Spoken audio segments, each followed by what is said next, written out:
அன்பான சகோதர சகோதரிகளே, பிரம்மகுமாரிகள் இயக்கத்தினுடைய யூத் ஃபெஸ்டிவல் ப்ரோக்ராமில் பல்வேறு ஸ்டால் வச்சுருக்கோம்.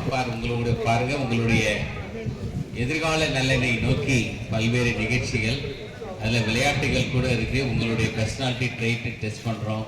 பரமபதம் என்ற விளையாட்டில் நீ இறைவன்கிட்ட எப்படி போகிறீங்க, அதில் போகும்போது பாம்பில் கீழே இறங்குறது, ஏணிப்படியில் மேலே ஏறுறது, அது ரொம்ப இன்ட்ரெஸ்டிங்கான விளையாட்டு. கடைசியில் my hands for free corruption free India, இது உங்களுடைய கை வைக்கிறீங்க மன உறுதியோட.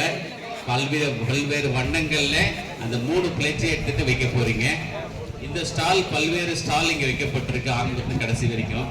இந்த ஸ்டால் நான் நிற்கிறது அமுத மழை. இந்த அமுத மழை எப்போ பற்றி நான் பேசணும்னா, கோயம்புத்தூரிலேயே அவ்வப்பொழுது வந்து கொண்டிருக்கிறது வான்மழை. இறைவன் எங்களுக்கு கொடுப்பது ஞானமழை. ரேடியோ மூலமாக உங்கள் காதுகளில் வந்து சேரும் இந்த அமுதமழை. கைத்தட்டு இதுவரா வாழ்க்கையில எப்போதும் சந்தோஷமா இருக்கணுங்க. சிரிச்சிங்கன்னு சந்தோஷமா இருக்கணும். வரும்போது ஒன்னும் எடுத்துட்டு வரல, போகும்போது எடுத்துட்டு போகிறது இல்லை. இளைஞர்கள் பார்த்தீங்கன்னா ரொம்ப பேர்டன் ஆகுறாங்க. நான் அவங்களுக்கு ஒன்னே சொல்லிக்க விரும்புறேன், தயவு செஞ்சு இன்ட்ரோவர்ட்டடா மாறுங்க, எக்ஸ்ட்ரோவர்ட்டட் வேண்டாம். அதாவது வெளிநோக்கு முகமா இருக்கீங்க. நமக்குள்ள உள்ள சிறப்பு பண்புகள், நம்ம ஆல்ரெடி உள்ளக்குள்ள குஷி இருக்கு, அன்பு இருக்கு, ஆனந்தம், மகிழ்ச்சி எல்லாம் இருக்குது. ஆனா அதை கொண்டு வரக்கூடிய ஒரு ஸ்டிமுலேட்டிங் ஃபேக்டர் என்பது connecting yourself to almighty. A B C D தான். காலேஜ் ஸ்கூல்ல போன சொல்லுவாங்க, ஏபிசிடி தெரியுமா? இந்த ஆன்மீகத்திலே ஏ அப்படின்றது ஆத்மிக் பவர், நான் ஐ ஆம் a soul.